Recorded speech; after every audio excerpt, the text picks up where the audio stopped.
아멘. 오늘 이 시간에는 나는 주를 섬기는 것에 후회가 없습니다. 나는 주를 섬기는 것에 후회가 없습니다 라는 제목으로 같이 말씀의 은혜를 나누겠습니다.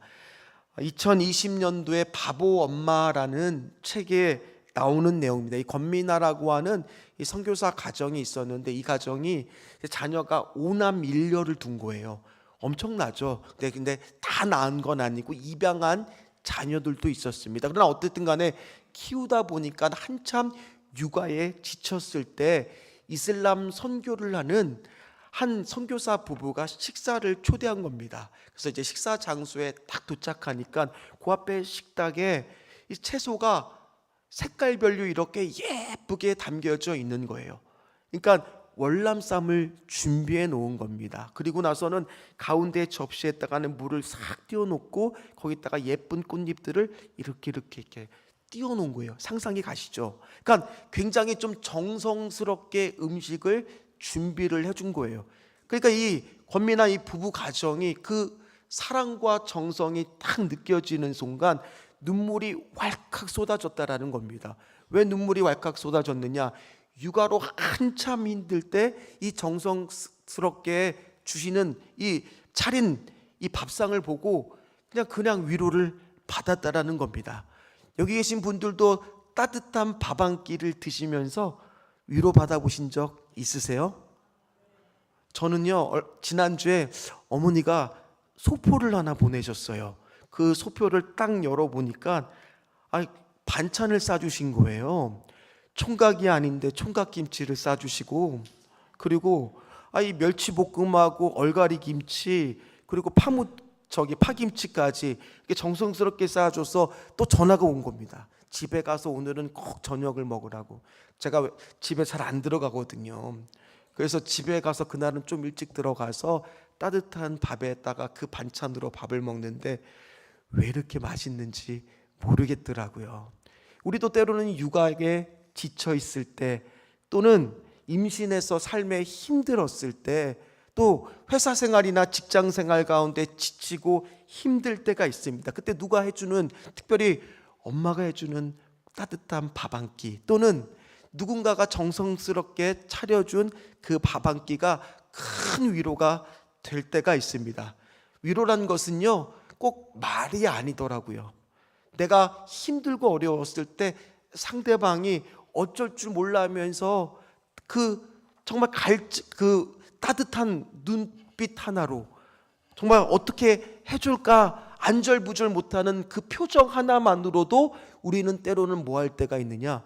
위로받을 때가 있더라는 거예요.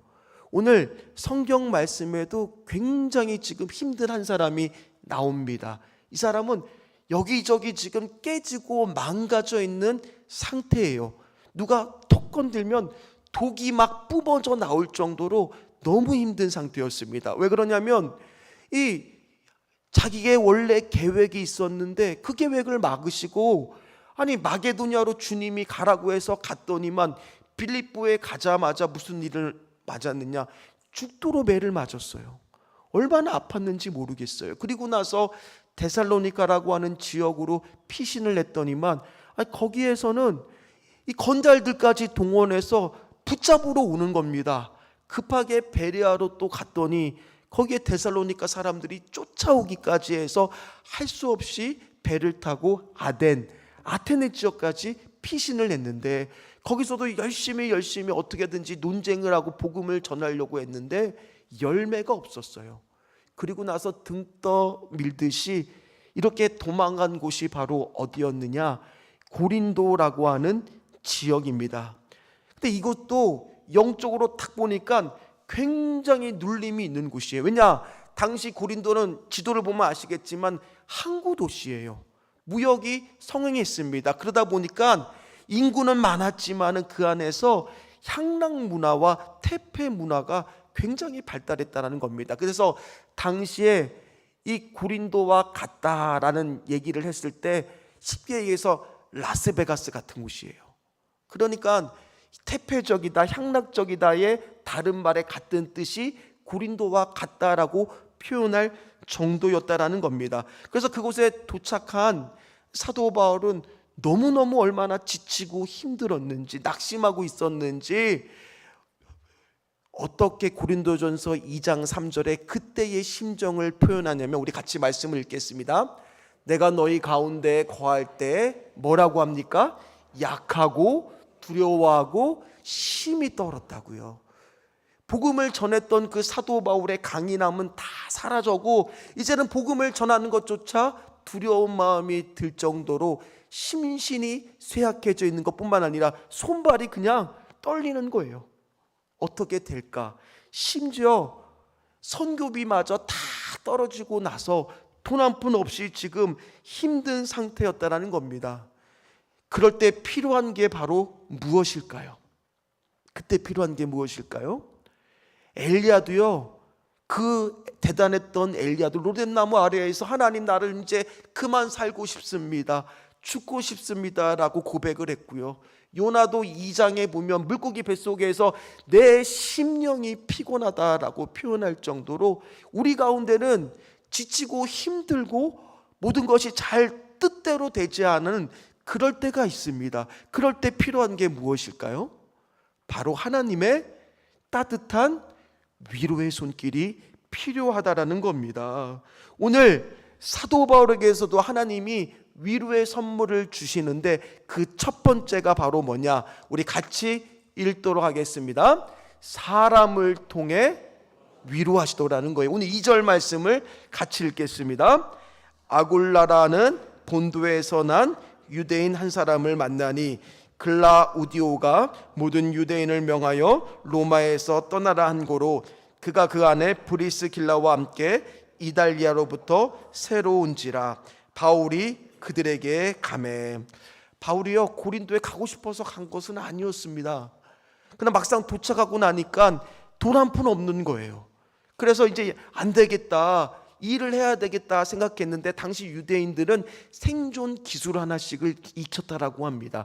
원래 사도 바울은 랍비 교육을 받은 굉장히 학자적인 사람인데도 불구하고 어떤 기술을 익혔느냐?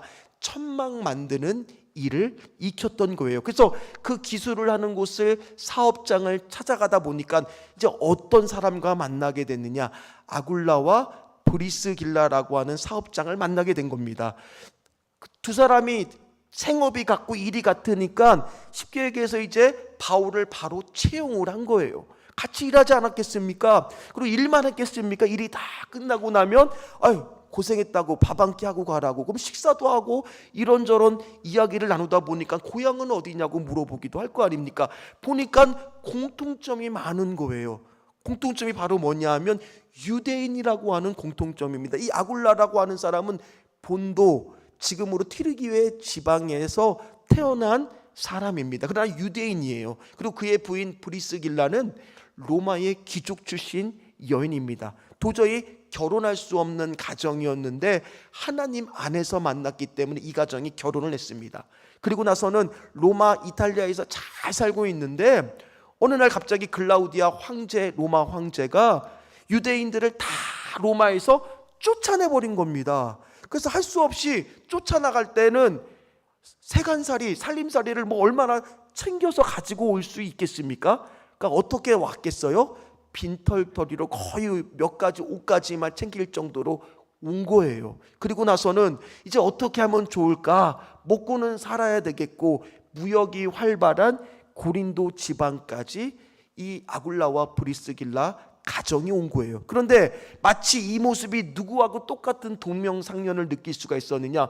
얘기하다 보니까 바울도 어떤 사람이에요? 지금 쫓겨서 본인의 의지가 아니라 여기까지 흘러나온 거 아니에요? 그러니까 야, 우리 참 처지가 비슷하다 그러면서 서로 밥을 먹으면서 의기투합이 되기 시작했던 겁니다.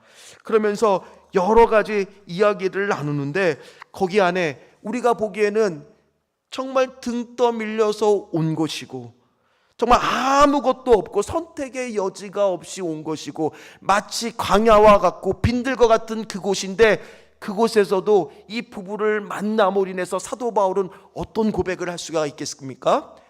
야, 하나님은 일하시는구나. 우리 만남은 뭐가 아니라고요? 하나님의 섭리구나, 그거를 깨닫기 시작하더라는 거예요.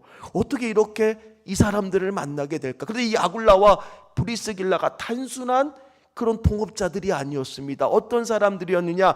로마서 16장 4절에 보면 이 사람을 이렇게 표현합니다. 이 가정을 같이 읽도록 하겠습니다. 그들은 내 목숨을 위하여 자기들의 목까지도 내놓았으니 나뿐 아니라 이방인의 모든 교회도 그들에게 감사하느니라. 아멘.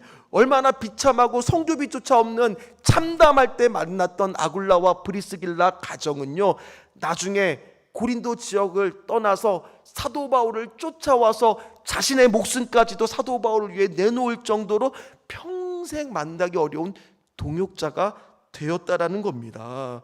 그 아굴라와 브리스길라의 만남은요, 사도 바울에게 있어서는 뭐였어요? 하나님의 위로였어요.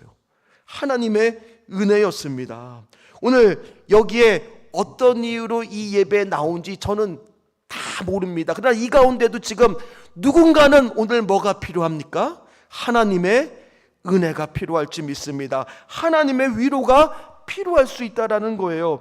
특별히 오늘 여기 오신 분들 다 어떻게 오신 거냐? 우리 만남은 뭐라고요?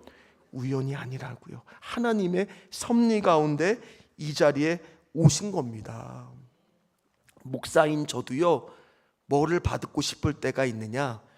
위로받고 싶을 때가 있습니다. 특별히 목회 현장에서 위로받고 싶을 때가 있어요. 그럼 목사는 어떨 때 위로를 받을까요? 어떨 때 위로를 받을까요? 다른 거 아니에요. 성도가 하나님의 말씀 가운데 은혜를 받아서 변했다라는 소식을 들었을 때 은혜를 받는 거예요. 또는 아무도 가지 않는 봉사의 자리에, 예를 들어서 지금 교사가 우리는 늘 필요한데, 목사님 제가 봉사를 한번 해보겠습니다, 결단하겠습니다 라고 말을 들었을 때 목사인 저는 그 사람이 뭐처럼 보이는 거예요? 아굴라와 브리스길라처럼 보이면서 위로를 받는 거예요. 오늘 마찬가지입니다. 아니, 그런 사람들이 넘쳤을 때 위로를 받을까요? 안 받을까요? 당연히 받는 거 아니겠습니까? 특별히 오늘 그 위로의 사람이, 오늘 옆 사람 한번 보세요.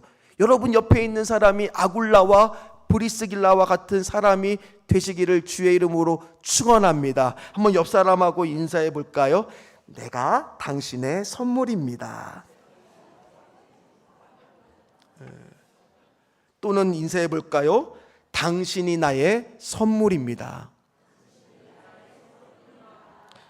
이처럼 아굴라와 브리스길라 부부에게 위로를 받자마자 고린도에서 이제 본격적으로 사도 바울은 힘을 얻고 복음을 전하기를 시작합니다. 그때 마침 베라에서 헤어졌던 실라와 디모데가 이 고린도까지 찾아오게 됩니다. 그런데 그들이 뜻밖의 소식을 가지고 옵니다. 두 번째입니다. 우리는 또 무엇을 통해서 위로를 얻느냐? 같이 읽겠습니다.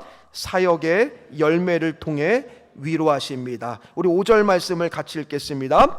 실라와 디모데가 마게도냐로부터 내려오매 바울이 하나님의 말씀에 붙잡혀 유대인들에게 예수는 그리스도라 밝히 증언하니. 오늘 말씀에 보면 그전에는 약하고 두렵고 떨렸던 사도 바울이 하나님의 말씀에 보니까 오늘 어떤 표현이 있어요? 붙잡혔다라는 표현이 있습니다. 그 얘기는 세번역 버전으로 보면 바울은 오직 말씀을 전하는 일에만 이제 힘을 쓰고 있다라는 거예요. 그 이야기는 뭐가 되겠습니까? 그 말씀은 뭐가 되겠습니까? 지금 사도 바울이 위로를 얻어서 힘을 내서 하나님의 복음의 말씀을 전할 수가 있었다라는 거예요. 근데 그렇게 됐던 것은 아굴라와 브리스길라뿐만 아니라 실라와 디모데가 뜻밖의 기쁨의 소식들을 가지고 왔습니다. 데살로니가 지역에서 복음을 전했는데 거기서 만났던 사람들은 건달들을 동원해서 그렇게 나를 핍박하고 힘들게 했었는데 오늘 그들이 가져온 소식은 이런 말씀이 있더라는 거예요. 데살로니가전서 1장 3절 말씀입니다. 같이 읽겠습니다. 너희의 믿음의 역사와 사랑의 수고와 우리 주 예수 그리스도에 대한 소망의 인내를 우리 하나님 아버지 앞에서 끊임없이 기억함이니. 바울이 떠난 뒤에 그 데살로니가 교회 안에 어떤 것들이 일어났습니까? 믿음의 역사가 일어나기 시작했다라는 거예요. 사랑의 수고들이 발생되기 시작됐다라는 거예요. 데살로니가 교회가 잘하고 있다라는 소식을 들으니까 이 사역자로서 사도 바울이 얼마나 기쁨이 넘쳤는지 모르겠습니다. 그래서 사도 바울은 그렇구나, 사역하고 주의 일하는 것은 내 힘과 내 능력이 아니구나. 내가 약해졌을 때 비로소 하나님이 일하시고 하나님이 강해지시는구나라는 것을 고백할 수밖에 없습니다. 그래서 고린도 전서와 후서의 말씀을 읽어보면, 이 고린도에서 쓴 편지를 읽어보면 유독 그런 표현들이 많아요. 십자가의 도를 내가 정말 자랑할 것이 그거밖에 없다, 이런 고백들이 많습니다. 오늘 그 중에 하나의 표현인 고린도후서 1장 12장 10절 말씀을 같이 읽겠습니다. 그러므로 내가 그리스도를 위하여 약한 것들과 능력과 궁핍과 박해와 공고를 기뻐하노니 이는 내가 약한 그때의 강함이라. 아멘. 그것뿐만이 아닙니다. 고린도후서 11장 9절 상반절에 보면 이런 말씀도 있습니다. 같이 읽겠습니다. 또 내가 너희와 함께 있을 때 비용이 부족하였으되 아무에게도 누를 끼치지 아니하였음은 마게도냐에서 온 형제들이 나의 부족한 것을 보충하였음이라. 아멘. 눈물과 땀으로 뿌렸던 그곳에서 사역의 열매를 맺었다라는 소식을 들었을 때도 사도 바울은 큰 위로를 받았을 겁니다. 그것만큼 기쁜 소식이 어디 있겠습니까? 또 변함없는 사랑으로 기도하고 그리워한다는 소식을 들었을 때도 큰 은혜를 받고 기뻤을 것입니다. 그러나 또 오늘 어떤 격려와 용기가 생길 수밖에 없느냐? 그들이 그냥 온 것이 아니라 뭐를 가지고 왔어요? 선교비를 들고 온 거예요. 그러니 내가 이제 마음껏 걱정하지 않고 하나님 말씀에 붙잡혀서 사역할 수 있겠구나. 역시 하나님은 이 가운데에서도 일하시는구나. 오늘 그것을 느끼면서 얼마나 많은 위로와 힘을 얻었겠습니까? 특별히 빌립보 교회는요, 사도 바울이 사역하는 곳들 갈 때마다 힘들고 어렵고 작은 교회인데도 선교비를 보내고 사도 바울이 사역할 수 있도록 도왔다라는 겁니다. 그래서 오늘 우리도 아마 다 주보를 보시면은 봉투 하나를 다 받았을 겁니다. 무슨 봉투를 받았냐면 추수감사 헌금 봉투가 다 들어있을 겁니다. 또 목사가 무슨 또 헌금 얘기를 하려고 하는 거 아닌가, 벌써 이렇게 지레짐작을 하고 오해하지 마세요.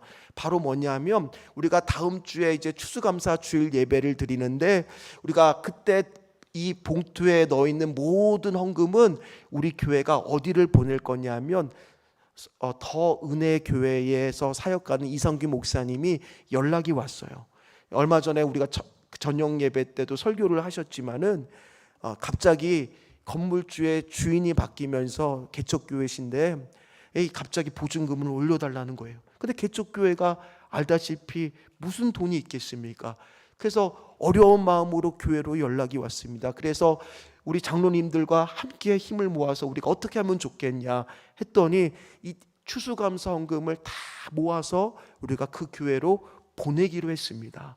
그랬을 때, 그걸 받았을 때 사도 바울의 입장에 이상규 목사님, 우리가 뭐가 되는 거예요? 오늘 빌립보 교회처럼 위로해 주는 사람, 누군가를 격려해 주는 사람. 그러면 그 목사님이 힘을 내서 거기서 다시 하나님 말씀에 내가 붙잡혀서 사역해야 되겠다라는 마음이 들지 않겠습니까?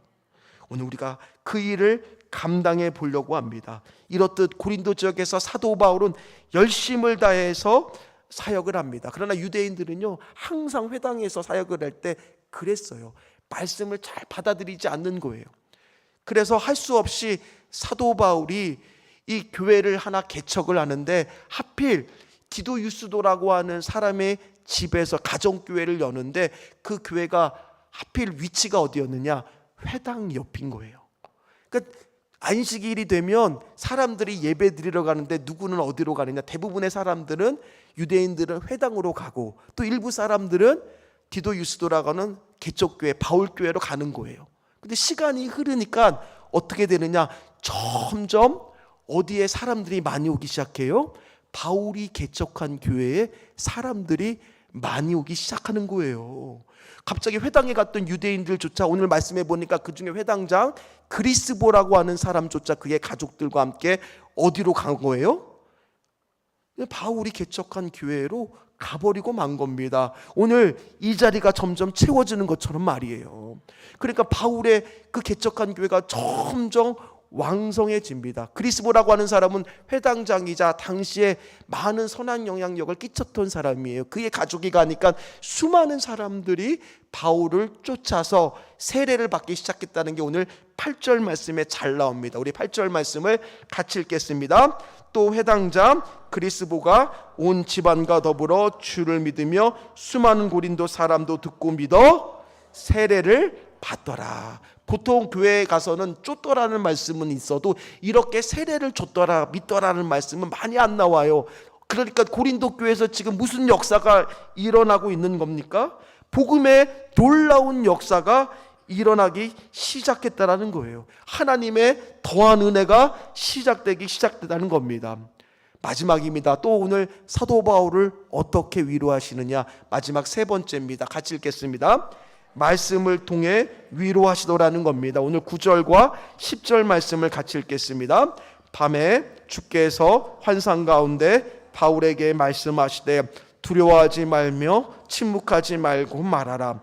내가 너와 함께 있음에 어떤 사람도 너를 대적하여 해롭게 할 자가 없을 것이니 이는 이성 중에 내 백성이 많음이라 하시더라. 아멘. 누가 나타나서 위로하고 계세요? 예수님이 나타나서 말씀으로 위로하는데 9절의 상반절에 보면 어떤 말씀입니까? 두려워하지 말래요. 10절에 보니까 어떤 말씀이 있어요? 내가 너와 함께 하겠대요. 오늘 이 말씀 많이 들어보시지 않으셨어요? 어디서 들어보셨습니까? 바로 우리 교회 포잖아요. 하나님이 너와 함께 하느니라. 바로 여호수아가 그 두렵고 떨렸을 때 하나님께서 어떤 약속의 말씀을 주시느냐, 내가 너와 함께 하겠다라는 약속의 말씀을 주었을 때 여호수아가 가나안 정복 전쟁을 이끌을 수 있었던 것처럼 오늘 이 사도 바울에게도 하나님이 나타나셔서 내가 너와 함께 할 것이다 그러면서 10절 마지막에 어떤 약속의 말씀을 주십니까? 이 성중에 내 백성이 많음이라 하시더라. 아멘. 뭐라 주신 거예요? 정말 이제 내가 고린도로 갔을 때는 아무런 희망도 없고 약하고 두렵고 떨렸던 마음밖에 없었는데 지금 하나님이 그 마음을 바꾸고 힘을 주시고 위로하면서 뭐가 생기기 시작하느냐? 꿈이 생기기 시작한 거예요. 아직은 백성이 많아진 것을 본 거는 아니잖아요. 비전이 생기기 시작하고 소망이 생기기를 시작하는 거예요. 저도 이 말씀을 묵상하는데 갑자기 어떤 마음이 드느냐? 하나님 여기도요. 하나님 이 자리도요. 하나님 여기도 이 백성이 많아지는 역사가 일어날 수 있도록 도와 주시옵소서.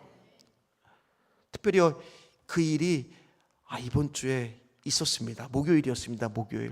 목요일에 이제 우리 전도가 아니군요. 기도회를 하는 권사님들이 오셔서 기도를 하고 이제 간식으로 고구마를 맛있게 먹으면서 여러 가지 교제를 하고 있는데 갑자기 어떤 한 분이 들어오시는 거예요. 그래서 누구신가 했더니만 교회를 다니고 싶어서 왔다고 그 분이 들어오시는 거예요. 그래서 어떻게 오셨냐고 얘기를 나누다가 오늘 일부 예배 때 오셨어요. 근데 혼자 오시지 않고 내가 딸이 몇 년 동안 교회를 쉬었는데 같이 오겠다고. 그래서 일부 때 오셔서 등록을 하고 가셨어요. 할렐루야. 오늘 도저히 머물지 못할 것 같은, 하루만 머물면 떠날 것만 같은 고린도에서 오늘 11절 말씀을 보면 사도 바울은 무려 몇 년을 머물렀느냐? 1년 6개월이라는 긴 시간을 머물렀어요. 왜 그렇게 머물 수밖에 없었느냐? 이 고린도라고 하는 교회에서 성령의 역사를 경험하고 성령의 은사를 많이 경험하고 부흥의 기쁨들을 누렸기 때문에 그곳에서 오래 사역을 했다라는 거예요. 오늘 마찬가지입니다. 여기 계신 분들 중에서도 도저히 앞이 잘 안 보일 것 같고 힘든, 지쳐있는 그런 마음의 상태로 오신 분들도 있을 겁니다. 동일하게 우리에게도 오늘 뭐가 필요한 거예요? 하나님의 위로가 필요할 줄 믿습니다. 말씀을 마무리하도록 하겠습니다. 하이델베그 요리 문담이라는 것이 있습니다. 이 교리인데 보통 우리가 교리라는 말을 딱 듣자마자 어떤 선입관의 마음이 드느냐? 교리는 딱딱하다, 교리는 어렵다, 교리는 재미없다, 이런 선입관을 가질 때가 많습니다. 그러나 하이델베그 요리 문담의 제일 첫 번째 물어보는 질문이 뭔지 아십니까? 제가 읽어드리도록 하겠습니다. 사나 죽으나 그대의 유일한 위로는 무엇입니까? 다시 한번 물어볼까요? 자, 벌써 이렇게 스포를 하고 계시네요. 사나 죽으나 그대의 유일한 위로는 무엇입니까? 예수 그리스도. 거기서 먼저 말하고 있는 것도 예수 그리스도라는 겁니다. 그래서 사도 바울은 이 고린도 지역에서 엄청난 위로를 받습니다. 그래서 고린도후서 1장에 보면 그가 무슨 고백을 하느냐? 어떠한 환난 가운데에서 내가 앞으로 처할지라도 내가 하나님의 위로가 그 환난보다 더 크다라는 것을 깨닫게 됩니다. 그래서 고린도후서 1장을 집에 가셔서 읽어보면 환난과 고난이라는 말보다 위로라는 말이 한 단어가 더 나와요. 한 단어가 더 나와요. 그 얘기는 하나님의 위로가 더 크다라는 겁니다. 고린도후서 1장 5절 말씀을 같이 읽겠습니다. 그리스도의 고난이 우리에게 넘친 것 같이 우리가 받는 위로도 그리스도로 말미암아 넘치는도다. 뭐가 우리 안에 넘친다고요? 그리스도로 말미암아 하나님이 주시는 위로가 넘친다는 거예요. 그래서 사도 바울은요, 모르긴 몰라도 이렇게 고백했을지도 모릅니다. 나의 평생에 가장 복된 일은 내가 예수님을 만난 것이라. 나의 평생에 가장 잘한 일은 내가 예수님을 주로 섬긴 것이라. 이 세상 살 동안 내가 걷는 길이 때로 험하여서 넘어질 때도 주의 강한 손이 나를 붙드시니 나는 예수님만 주로 섬기며 살리. 나는 주를 섬기는 것에 후회가 없습니다. 내가 걸어온 모든 시간 다 주의 은혜니 내가 걸어갈 모든 날도 주만 섬기며 살리. 오직 예수 이름 부르며 살겠습니다 라고 하면서 그것이 그의 삶의 하나하나가 다 간증이 됐고 신앙의 고백이 되더라는 거예요. 오늘 마찬가지입니다. 우리에게 누구나 다 우리는 뭐가 필요하냐? 하나님의 따뜻한 위로가 필요합니다. 때로는 하나님은 사람을 통해서도 또 열매를 통해서도 응답을 통해서도 때로는 무엇을 통해서도 주십니까? 말씀의 은혜를 통해서도 오늘 하나님의 위로를 다 경험하시는 사랑하는 우리 신전적교회 모든 분들 다 되시기를 주의 이름으로 축원합니다. 축원합니다. 찬양하도록